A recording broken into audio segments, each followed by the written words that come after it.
Middle east കൂടുതൽ സംഘർഷഭരിതമാകുന്ന ഒരു സാഹചര്യത്തിൽ ഇറാൻ US ആക്രമണം വലിയ യുദ്ധത്തിലേക്ക് തന്നെ നീങ്ങും എന്നുള്ള ഒരു മുന്നറിയിപ്പിനെ തുടർന്നാണ്, ഇല്ലെങ്കിൽ അത്തരം സൂചനകളെ തുടർന്ന് ഇപ്പോൾ ഇന്ത്യ തങ്ങളുടെ പൗരന്മാർക്ക് ഒരു കർശന നിർദ്ദേശവുമായി രംഗത്തെത്തിയിരിക്കുന്നു. എത്രയും വേഗം ഇറാൻ വിടണം, രാജ്യം വിടണം എന്നുള്ള ഒരു നിർദ്ദേശമാണ് ഇപ്പോൾ ഇന്ത്യൻ എംബസി, ഇറാനിലുള്ള ഇന്ത്യൻ എംബസി ഇപ്പോൾ ഒരു ഉത്തരവ് പുറപ്പെടുവിച്ചിരിക്കുന്നത്. അതായത് അവർ പറയുന്ന ഒരു കാര്യം, കരമാർഗമോ ഇല്ലെങ്കിൽ വിമാനമാർഗമോ ഇറാനിലേക്ക് എത്താൻ ആരും ശ്രമിക്കരുത്. ഇറാനിൽ ഉള്ള പൗരന്മാർ എത്രയും പെട്ടെന്ന് സുരക്ഷിതമായ വഴികളിലൂടെ രാജ്യം വിടുക തന്നെ വേണം. എത്രയും പെട്ടെന്ന് എംബസിയുമായി ബന്ധപ്പെടാൻ ഒരു ഹെൽപ്പ് ലൈൻ നമ്പറും തന്നിട്ടുണ്ട്. നമ്പർ ഇതാണ്: 9891109115.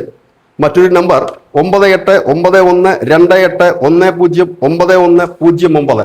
ഈ നമ്പറുകൾ ഹെൽപ്പ് ലൈൻ നമ്പറുകളായി നൽകിയിട്ടുണ്ട്. ഈ നമ്പറുകൾ ബന്ധപ്പെട്ട് എംബസിയുമായി ബന്ധപ്പെട്ട് എത്രയും പെട്ടെന്ന് ഇറാനിൽ ഉള്ള ഇന്ത്യക്കാർ അവിടെ നിന്ന് രക്ഷപ്പെടണം എന്നാണ്. കാരണം ഇപ്പോൾ നിലവിൽ വ്യോമ ഗതാഗതത്തിന് നിയന്ത്രണങ്ങളുണ്ട്, വ്യോമപാതകൾ പല രാജ്യങ്ങളും അടച്ചിരിക്കുകയാണ്. അതുകൊണ്ട് തന്നെ അവിടെ നിന്ന് ഈ ഇന്ത്യക്കാർ തിരികെ എത്തിക്കുക എന്നുള്ളത് വളരെ പ്രയാസമേറിയ ദൗത്യം തന്നെയാണ്. ഈ യുദ്ധമൊക്കെ തുടങ്ങുന്നതിന് വളരെ ആഴ്ചകൾക്ക് മുൻപേ തന്നെ ഇന്ത്യൻ എംബസി അവിടുന്ന് പൗരന്മാരോട് വരാൻ താല്പര്യമുള്ളവരോട് വരാൻ പറയുകയും മറ്റും ചെയ്തിരുന്നു. പക്ഷെ അവരുടെ അതിനുശേഷവും തങ്ങുന്നവർക്കാണ് ഈ മുന്നറിയിപ്പ് നൽകിയിരിക്കുന്നത്.